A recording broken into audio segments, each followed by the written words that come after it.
Whatever is required is like Turkey. For example, Turkey I don't suggest because politically I don't suggest, but Turkey has gone against the wind and has thrown away the concept of fiscal deficit. It has minted the money, kept the interest rates low, even when the inflation is high. So that is the way we have to be independently going as far as the fiscal deficit is concerned, FRBM is concerned. But overall, all these budgets after the reforms began are within the framework of the FRBM. And this, along with this FRBM concept, we have other things. This R&D in agriculture, the emphasis on R&D in agriculture, and every other talk about agriculture is on production. But the problem with agriculture is not production; it is the profitability crisis. Agriculture has a crisis of profitability. So we are not addressing it, but every budget is trying to talk about the productivity and production. And for example, in Madhya Pradesh, the Mandasur, there is a firing on the farmers in the past, and 6 of them died.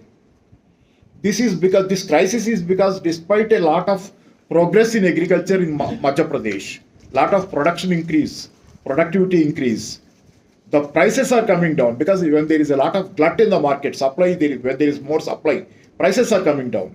So this problem of prices of agricultural production is not being properly addressed. They are always talking about the production.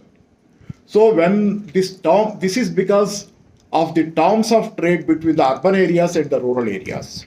Unless you keep the rural prices low, agricultural prices low, you cannot have food items or whatever it may be in urban areas at a lower price.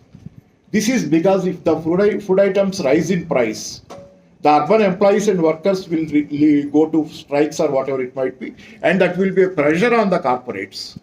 So in order to bring down the pressure on the urban corporates for wages and wage hikes, they are keeping the rural areas and the rural prices very low.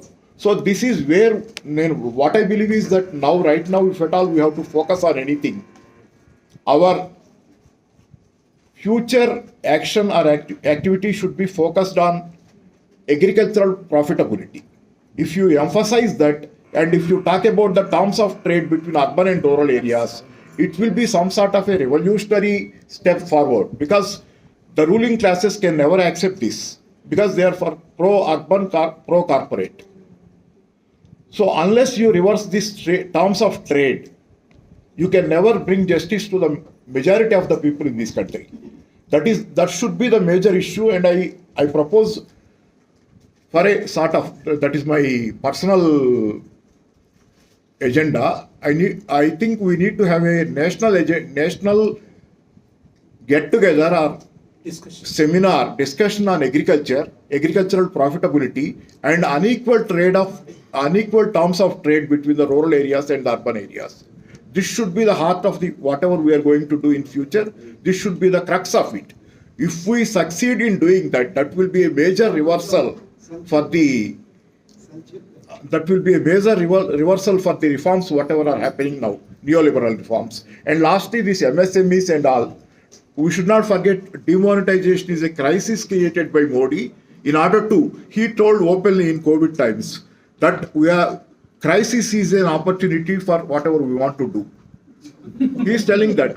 So he created demonetization as the opportunity to destroy the MSMEs and to grow the multinationals and the big retail or whatever it might be. It is an opportunity for him because there is no direct cash payment then. Small traders and small businesses were ruined. Instead of them, the big retail and the big corporates have gone. Another thing is GST.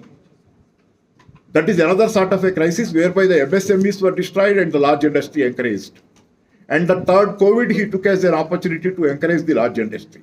So this entire policy is take from the small man, take from the MSME, take from the small trader and give it to the corporate.